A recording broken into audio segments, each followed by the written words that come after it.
before I give you the Luigi Mangione updates.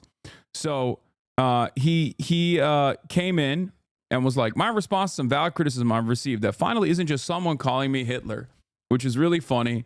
I like that he knows that I call him Tyler Hitler Vera, and I like that is stuck, okay?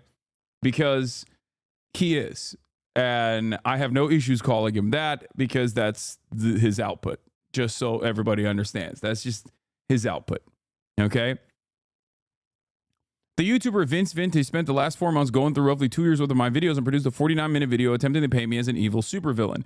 I think he didn't go hard enough, for the record. I think Vince Vintage did a very normal, I already blasted off, chatter. Here you go. By the way, let the people know that I'm live and alive. But I think Vince Vintage in his video, which we covered on the broadcast, I watched it when it first came out.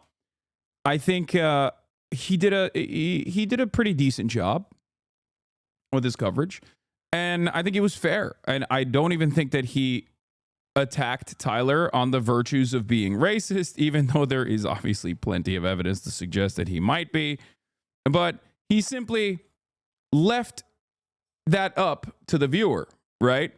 Like, and I think that's a solid way to cover this, because otherwise people immediately go, "Oh, you're biased. You're biased.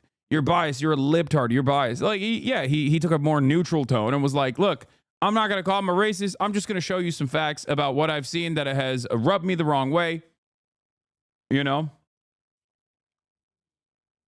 Why'd you have to cook my boss Tadic like this? Oh, dude, this goes so hard. I have his finals mouse, by the way. I don't know if I have this one specifically, but I have one of his finals mouses that he sent me, and it's fire. It's so sick. I said, did you even watch Dune Lamau?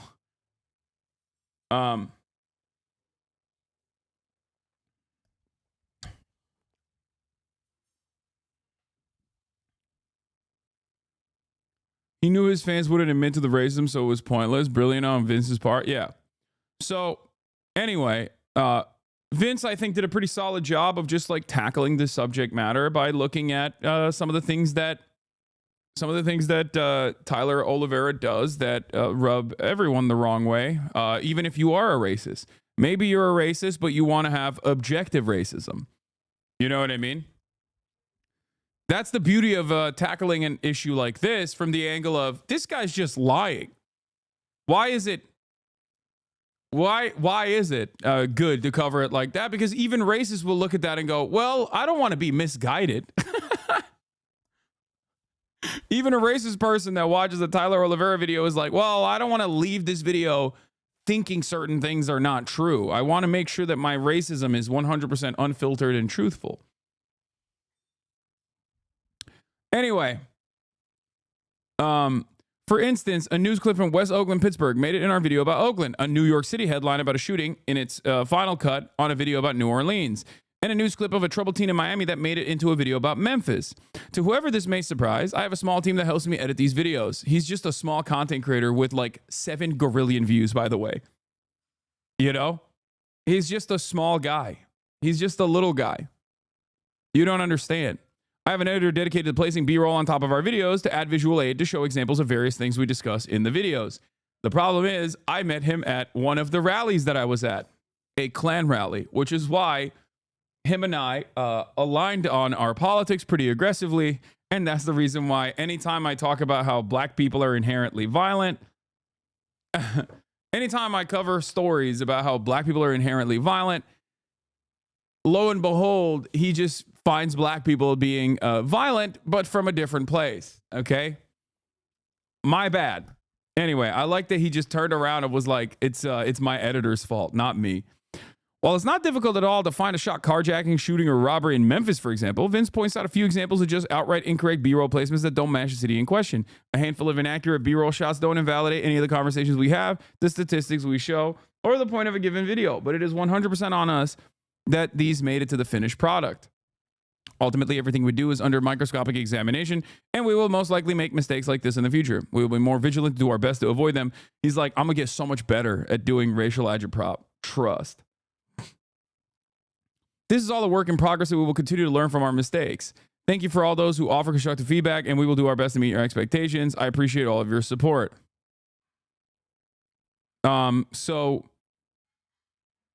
He responded, Vince responded with, are you also going to blame your editors for why you baited someone with a PS5 to break into your car? And then he turned around and I think to that said, this is like blaming a rape victim for what they were wearing, which is really interesting because I think most people in Tyler Oliveira's audience would blame a rape victim for what they're wearing. And that's what's really interesting about this process. He said, this is the equivalent of blaming a woman for getting raped after she wore a dress that was too short outside. You imply criminals just can't help themselves as to break into the car the moment they see someone else's property. The entire point of the car bait was to see if someone would break in. This isn't some secret. I don't even understand your point contention here. Also, it's a TV in the car, not a PS5. So what's really interesting about this is like, back in the day when Joey Salads did this, you know, mega car in the hood gone wrong. Like when he set up these fucking quote unquote pranks, he even considered them to be pranks, right? Like he did them under the guise of pranks, not objective news journalism. And Tyler, on the other hand, is claiming that he's doing objective news journalism, and this is a random car that was just like randomly standing there. Turns out it was his car. Like, that's ridiculous. You're lying. You're trying to, you're not even covering up that you're lying. You're just openly fucking lying. And it's wild.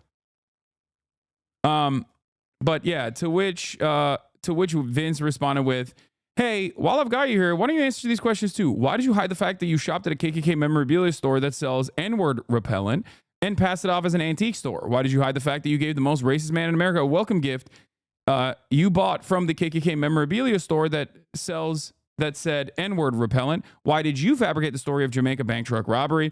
Why did you fabricate the story of a Christian seafood restaurant selling sex for $15 and being a brothel? Why did you pretend to be an asylum seeker to get processed by Border Patrol? Why did you pretend to be alone in the fear of your life in Jamaica? But in reality, his tour guide was right next to him. Your tour guide was right next to him. Okay, this is grammatically a little bit wonky, but why did you hide the fact that the 9/11 truther expert you brought on believed that Israel blew up the World Trade Center? Why did you hide the fact that you brought on known fraudster Darren Stalkup as your Oakland homeless expert?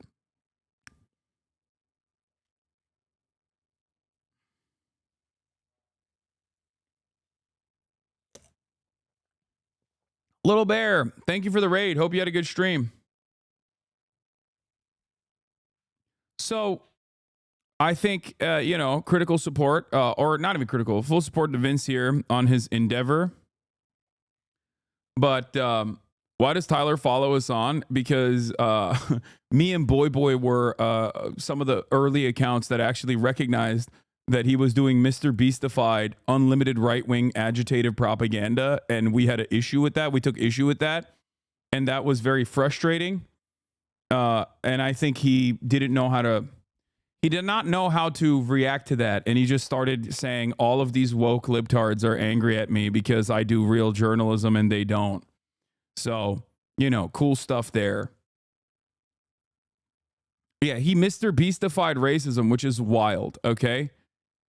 Anyway, so let's get to, we'll talk about Elon and MAGA as well. Obviously, Elon has of course, defended H-1B visas. And this is a big problem. This is a massive problem for a lot of the racists. They're turning on Vivek as well. They're turning on everybody. Like the MAGA populists, are getting very mad. Because they're like, no, you're supposed to not get immigrants to. You're supposed to not rely on immigrants on these companies. And I see the. Look, I'll dive into it a little bit because there is a lot to talk about in this regard. But first, I want to start off with Luigi Mangione. This guy actually interviewed someone who was in the Altoona, Pennsylvania prison. that talked about grooming Luigi Mangione, and grooming in the normal sense of the word, not like the grooming that I'm not talking about like Minecraft streamer style grooming. I'm talking like grooming his hair and whatnot in prison. So let's get started there. Suddenly I'm reporting the story in real time. So I met a source who did time at the same Pennsylvania prison as Luigi, and now I think I got the story right the first time. A few days ago, someone jumped in my comments and said, I did time at SCI Huntington. It's a hardcore jail with a lot of lifers. You definitely need money and clout to get a legit cut. I said, wait, what? You were locked up at the... Lolo posted about these TikToks and said they're dumb, haha. I mean, he did get not a fade necessarily, but he did get like a haircut, right? I mean, is that not... Didn't they fix him up a little bit? Didn't they shape him up a little bit? Like, I'm not talking about like, how these guys are lifers or it's a scary prison or whatever the fuck. Every prison is scary in the United States of America. But I suspect that even though he was mostly in solitary, or not even solitary confinement, but like the fact that he was the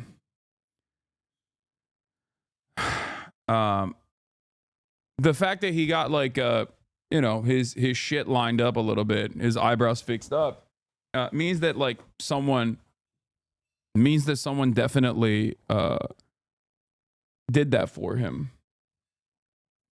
Anything, drugs, phone, or suggested maybe it was about Luigi's lawyer. Ryan said, my favorite, your lawyer doesn't do that. They can only bring you clothes, but you can request a cut.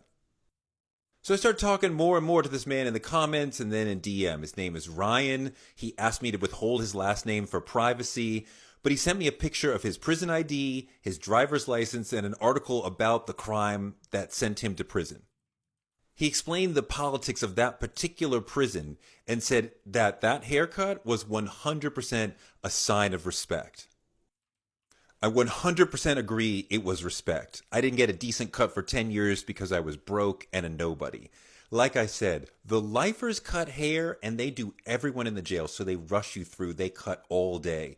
So nice cuts that take time are reserved for important people. Also, their time. So when they do a cut like this, the guard has to be on board for it. So the barber inmate had to leverage his weight to do it. So that means some inmate who cuts hair in that prison said, I like that kid. I respect him. I'm going to make sure that he looks good when he goes to court.